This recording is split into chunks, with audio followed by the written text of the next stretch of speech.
এক নতুন ঝড় মেগাস্টার শাকিব খানের বহুল অপেক্ষিত সিনেমা রকিস্টার আসতে চলেছে পবিত্র ঈদ উল ফিতরে। সিনেমাটির ফার্স্ট লুক প্রকাশের পর থেকে পুরো সোশ্যাল মিডিয়ায় তোলপাড়, আর এবার নতুন চমক যুক্ত হয়েছে।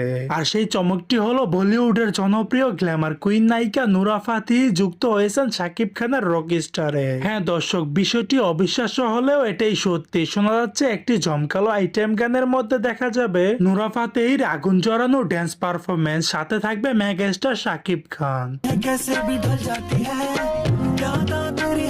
এক সাক্ষাৎকারের মধ্যে নুরা ফাতেহি নিজে জানিয়েছে, বাংলা সিনেমার মধ্যে এটাই আমার প্রথম কাজ, আর এই প্রথম কাজের মধ্যে শাকিব খানের মতো এত বড় স্টারের সঙ্গে কাজ করার সুযোগ পাবো, সেটা আমার জন্য সত্যি অবিশ্বাস্য ব্যাপার।